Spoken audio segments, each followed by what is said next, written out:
Joining us is the lead singer, founding member of Rosie Quartz, Shani Kate. And Shani, thanks for joining me tonight on Monday Night Live. No worries, Paul. How are you? I'm going really good. You know, I know I've been aware of you for some time because obviously I'm friends with Maury, and I did get to meet you actually at Maury's wedding, which has been a little while now. But, I mean, It's Rosie Quartz. You've got some great tracks out there. They're all happy songs, a couple of real ripper film clips and very enjoyable music. I think it's pop, but it's got a bit of an edge to it, and it's very enjoyable. Just tell us a little bit about yourself, Shani, and where you've come from, getting you to this point. Yeah, so pretty much I've always done singing all throughout high school and whatnot. But I guess I started writing songs when I was about 21 as a way to document all my new dating experiences. I was especially single after my first serious relationship ended. And I think instead of staying in that state of loss and sadness, I tried to kind of channel that into curiosity and excitement for embracing single life. And from that, I just kind of ended up writing diary entries. And sooner or later, they kind of became into catchy little songs. And have you always liked this sort of genre? What would you call it? I mean, I know it's pop, but there is a little edge to it as well, and there's a bit of a message to most of your songs as well. Definitely. I feel like it kind of borderlines between bedroom pop. I've heard bubblegum pop. You hear a few different terms. It's kind of hard to classify, but you're right in saying, it's very happy and girly. It's I'm very influenced by Sabrina Carpenter at the moment. Right. So, yes, I very much like channeling that feminine kind of energy. And you do like the colour pink, obviously. Yes, I do. Tell us about a couple of your tracks. I mean, Blame It on the Booze. That's a great song. I love that song, but it's got a little message behind it as well, and it's a little story of probably how maybe that's been a coping mechanism for you in the past, perhaps. Well, Blame It on the Booze was actually about a bit of a messy, unexpected night where the line between friendship and something more got a bit blurred with a guy I went to high school with. We were always friends, but I guess one night kind of changed that, and it turned into a bit of a situationship, then a short-lived relationship. And then it was kind of one of those relationships where we probably knew it should have just been like a friendship. But, I'm a bit of a hopeless romantic. Good on you. That's good. And with a bit of booze, Yeah. always influences you a bit more. But no, he's a lovely guy. I have nothing bad to say about him. I think my headspace was just a bit over the place, and the song just captures that feeling of, should we really be taking it here?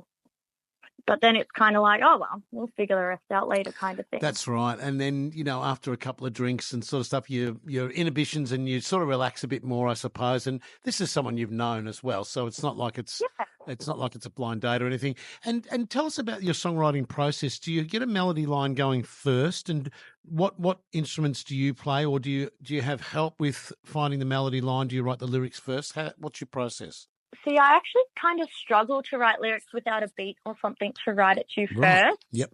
So I originally started writing lyrics to beats that I could purchase a license for off YouTube. So that's how my first song I Felt You was written and then produced. So I took the purchased beat to a producer, then it was used as a backing track. And from this point on, my band members and I simply just used the original beat I wrote the song to as inspiration. Because I don't play instruments personally. I've tried to pick up guitar, but it's still a work in progress. I've always really just been a singer.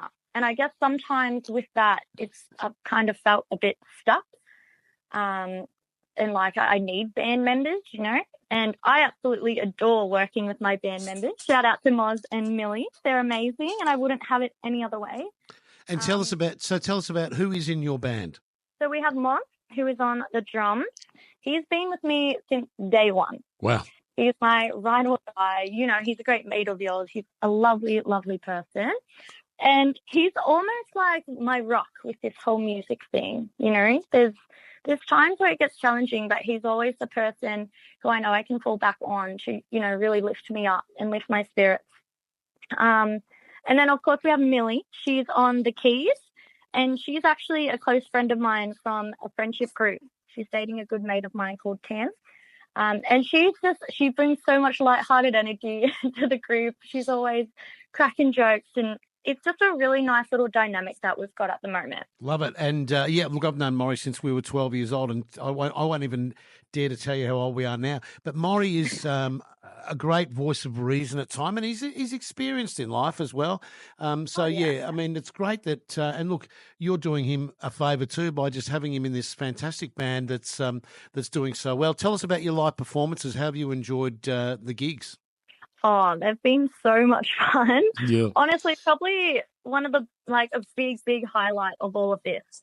So with our gigs, we always try to involve the crowd as much as we can. We've got a great group of supportive friends who always are willing to come out and support us. So, at previous gigs, we've tried to get them involved by giving them pink wigs and glow sticks and lots of things in the crowd just to bring the energy. Everyone loves a freebie, though. Everyone loves a freebie. That's great. For sure. We've thrown lollipops and stuff, probably not the safest, but, it's a great atmosphere. So we love performing live. That's fantastic. And, I mean, there's one thing to be a studio band that can record well and do take after take to get it right, but to play live is another a great feather in your cap and a great feel to play live and have that response from an audience as well. Tell me, what gigs have you got coming up that you can advertise for us? Well, look, we're not playing any live shows at the moment. There's no live shows coming up. We're trying to work on developing our live sound before getting out there and performing again. We just want to get the sound right. Obviously, we're only a 3-piece band at the moment. So we're just working on getting that sound right before getting back out there. But in the meantime, we are continuing to produce more songs. That's in, I guess, a collection of mine that I've written. And next, we finally get onto the topic. That's me writing about my partner and how I came to meet him. So I'm very excited for that chapter. Well, the thing is that everybody will know your life story, really, but that's not a bad thing either. It's all transparent. Tell me, with Toxic Trait. I mean, I just love this film clip. How about the film? Making the film clip. I mean, it looks like you've spent $1 gazillion on this film clip. It is sharp. It's a great film clip. And I'll talk to you about some of the parts in it in a moment. But how did you enjoy that and the process of being that? Obviously, the three of you have had a little acting role in it too. Absolutely. I need to give so much credit to Selena Hemmer. She's on Instagram under High Tide Visuals. She produced it and filmed it all for us. She did an incredible job. It was honestly so much fun. We thought for this film clip, we really just want to go all out and capture bright pop atmosphere. We hired a hair salon called Unicorn Manes by Mikey, and it's a stunning venue. Like, there's stuffed animals all over the room. It's so bold. And it was just so much fun. I did a dance choreography with some girls I went to high school with, Bree Knight, Alicia Knight, Kate Hutton, another close friend of mine, and Sam. So there was just so many people involved, and it just really made the whole thing come together. I really encourage people to have a look at it on YouTube or wherever the platforms. We'll talk about the platforms in a moment. But at the beginning, you're walking through a park, and is that dog yours that's in the film clip? That's actually my sister's little dog, Taquito. Okay. He's playing the part beautifully as well, I'll say. He's iconic. He really is. He's loving it. And you're walking down through the park, and I wondered whether you're walking along with a fellow and he turns around and looks at another woman walking past and you go, right, see you later, buddy. But I wondered whether that might have been your partner who was playing that part. No, that's actually my mate, Jaden. Okay. And I got him to check out his wife. Was that his wife walking past? How cool. Well, that sort of makes sense in a way, but I just like the way you flicked him off. And then I've got to talk about Maury because he's my old mate. We've known each other since we were 12. Now, Maury's got I think it's a shirt with watermelons on it or something like that, and he is obviously playing the part of a sexually suspect barber or hairdresser, and he just does it beautifully. The facial expressions, he's waving the I don't know what you call the cover that they put on you, but it's a great little part of the film clip, and I thought that was just brilliant, and he did it so well. He absolutely did. He's just someone who will fully embrace anything. You rocked that, Moz. Yeah, he absolutely did. Now, what about the bath? I mean, you're in a bath in part of this film clip as well. This film clip looked to me like at least $100,000 film clip. I'm not joking. It just had everything, Oh, thank and you. it looked the part. It was fantastic, and it's only a 3-minute song, but it's just a great Yeah. track. We're going to listen to it in a moment. It's a great track, but the graphics and the visuals and how you put it together, it's telling a little story as well, which I enjoyed. Tell us about the song itself.